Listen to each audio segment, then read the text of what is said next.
सोचो मनुष्यों के साथ आपके व्यवहार कैसे हैं? लोगों के साथ आपकी डीलिंग्स कैसी हैं? क्या आप इस दुनिया में ये कह सकते हो मुझे किसी के प्रति कोई नफरत नहीं है, चाहे किसी ने भी कुछ भी कहा? धर्मी का एक स्वभाव है। आप इससे कितने लोग ये बात जानते हैं? परमेश्वर का एक स्वभाव है। रोमियो की किताब 3 अध्याय में पौल कहता है परमेश्वर ने अपनी धार्मिकता मनुष्य को माफ करके प्रकट की।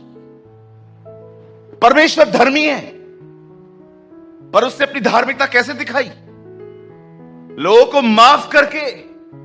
वैसे ही जो अपने आप को धर्मी कहता है उसका एक स्वभाव है। नीति वचन में लिखा गया है धर्मी जो कहता है उसे पूरा करता है, चाहे हानि क्यों ना उठानी पड़े। ये उसका एक स्वभाव है। आप जानते हो जो भी लोग अपने आप को मसीह कहते हैं उनका लोगों से व्यवहार कैसा है, ये बहुत ज्यादा इंपॉर्टेंट रखता है।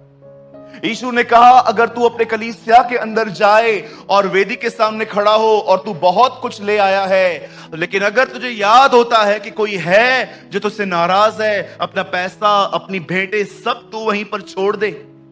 कोई और कलीसिया कहे या न कहे, मैं आपको बताना चाहता हूं अगर आपके अंदर नफरत है, आप इस कलीसिया को 4 लाख रुपए डोनेट कर दो, वो खुदा तक कुछ नहीं पहुंचने वाला।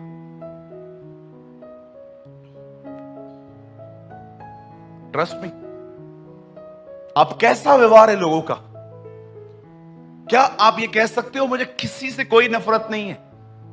जब भी लोग मुझसे मिलते हैं, ठीक है कुछ लोग मुझे पसंद नहीं करते, मैं करीब जाता हूं तो और खराब हो जाती हैं चीजें, इसलिए मैंने डिस्टेंस मेंटेन किया है। बट हेट, नफरत बिल्कुल नहीं।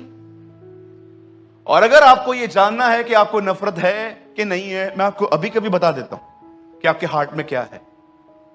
देखो, जिस आदमी से आपका पंगा था, आज के दिनों में आप उस आदमी के बारे में लोगों से क्या बात करते हो? बहुतों को लगता है मेरा मन तो सबके सामने ठीक है।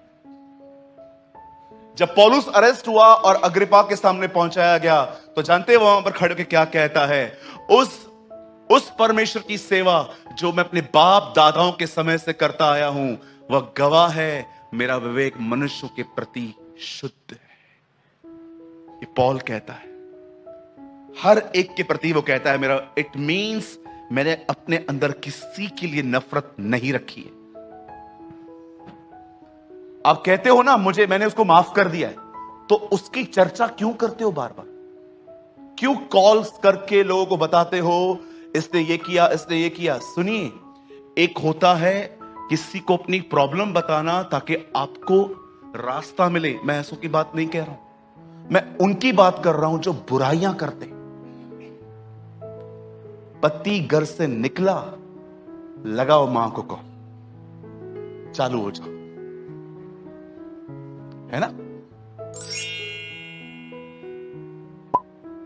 मुझे एक घर बताओ जिस घर की बातें बाहर जाती हैं और वो घर खुश है। आप अपने घर को काट रहे हो। एक दिन यही लोग, बाहर के लोग, आपके घर को तोड़ देंगे, आपको पता तक नहीं चलेगा। बहुत सारी बहनों को मैंने देखा है, सब घर की बातें मम्मी को बताती। सास ऐसे कर रही है, पति ऐसे कर रहा है, बच्चे सुनते नहीं है, ये नहीं है, वो नहीं है। आपको क्या लगता है ये अच्छी बात है? मैं आपसे पूछना चाहता हूं, आप उसके प्रति क्लियर हो ना? आपको नफरत नहीं है ना, तो फिर आप बुराई क्यों कर रहे हो? मतलब बाइबल साफ कहती है जो तुम्हारे दिल में है वही तुम्हारे मुंह पे आएगा। कभी मत कहा करो मेरे मन में नहीं था, मुंह से निकल गया। जी नहीं, था इसीलिए आया। मुझे आज भी याद है, एक भाई ने मुझे कहा घर से नीचे उतर। मैं नीचे उतरा। उसने कहा हम कहां जा रहे हैं, हमारी चाय है आज कहां पर? कहा चल ठीक है। मैं वहां पर गया, बहुत बड़े व्यक्ति बैठे थे, कुछ 6-7 लोग बैठे थे, बहुत बड़े लोग थे। 2-3 मसीह भी थे, 2-3 नॉन क्रिश्चियन भी थे। मैं वहां बैठा था ऐसे, सलीके से बैठा था मैं। मेरे सामने चाय आई, शक्कर अलग आई, दूध अलग आया, सब चीजें अलग आई। मुझे कहा गया जैसे चाहिए वैसे बना लो आप। मैंने चाय बनाना शुरू किया। एक व्यक्ति ने हमारे प्रभु के प्रति कुछ गलत बोला। मैं वहीं बैठा था, उसने कुछ प्रभु के लिए बुरा कहा। तो मैंने अपने दोस्त को देखा, तो मैंने इशारों में कहा क्या बोल रहा है, तो ही से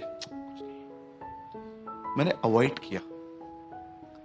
फिर मैं चाय बनाने लगा। फिर से एक व्यक्ति ने कहा कि ऐसा ऐसा बातें हैं। फिर 3 और भी लोग थे, हम मसीह थे, वो पॉजिटिव बात कर रहे थे, ये ऐसे कर रहे थे। मैं चाय पीने ही वाला था, मैंने चाय वहां पर छोड़ दी। मैं उठ गया, मैं बाहर चला आया। एक्चुअली मुझे बाद में मालूम पड़ा ये सब कंस्ट्रक्शन लाइन के बिल्डर्स हैं, बहुत बड़े बड़े, और किसी इमारत को चालू करने से पहले ये चाहते थे कि मैं उनके लिए दुआ करूं ताकि इनका प्रोजेक्ट जो है वो अच्छे से पूरा हो। लेकिन ये खुदा के लिए यूज कर रहे थे उसके नाम को। कोई आदर नहीं था इनके अंदर जीसस का। हमारा काम हो बस आया है, पास्टर प्रार्थना करके चला जाए, थोड़ी सी लव ऑफरिंग दे देंगे। मैं उठ के खड़ा हो गया, मैं बाहर आया, वो भी मेरे बाहर आया, मेरे साथ जो आए थे भाई।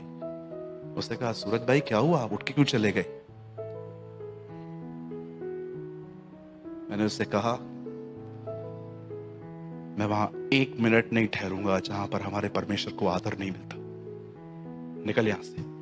हम चले आए। फिर बाद में उन्होंने मुझसे माफिया मांगी, सॉरी ब्रदर एक्चुअली हमारे मन में कुछ नहीं था। मैंने कहा मन में कुछ नहीं था? तू मेरे सामने मेरे परमेश्वर को गालियां दे रहा है और तू मुझसे एक्सपेक्ट कर रहा है कि मैं उससे दुआ करूं तुझे ब्लेस करने के लिए? मैंने कहा मैं तेरे लिए प्रार्थना करूंगा, प्रभु तुझे तौबा की नौबत तक ले आए, तुझे पश्चाताप करवाए प्रभु। मैंने उनसे ऐसे बात की, मेरी कंप्लेंट भी की बाद में उन्होंने मेरे दोस्त को। मेरे दोस्त ने समझ गया, मेरा दोस्त समझ गया एक्चुअली सूरज भाई हर जगह फिट नहीं बैठता। इधर ही लालची होता ना मैं, गालियां सुनने के बाद भी मस्त 5-10 हजार रुपए खर्ची मिलेगी यार, महीने का खर्चा निकल जाता है। नहीं चाहिए पैसे। जब नामान चंगाई पाने के लिए आया तो जानते हो एलीशा को क्या कहता है? मुझे माफ करना, मैं वापस गांव जाके मूर्ति पूजा करूंगा, क्योंकि मेरा स्वामी जो है ना, जो मेरे ऊपर है, वो मूर्ति पूजक है। ये बात सुनने के बाद एलीशा ने कहा मुझे तेरा 1 रुपया नहीं चाहिए। सोचो, क्या आप खुदा को ऑनर करते हो? यहां देखिए, बहुत बार कहता हूं मैं ये बात, फिर से कहता हूं, मेरे हाथ में जो इस समय कलाम पाक है, मैं आपको बताना चाहता हूं इस बाइबल की अंतिम किताब मलाकी है, पुरानी वाचा की, और वो किताब कहती है पुत्र पिता का आदर करता है, दास स्वामी का आदर करता है। अगर मैं बाप हूं तो मेरा आदर कहां?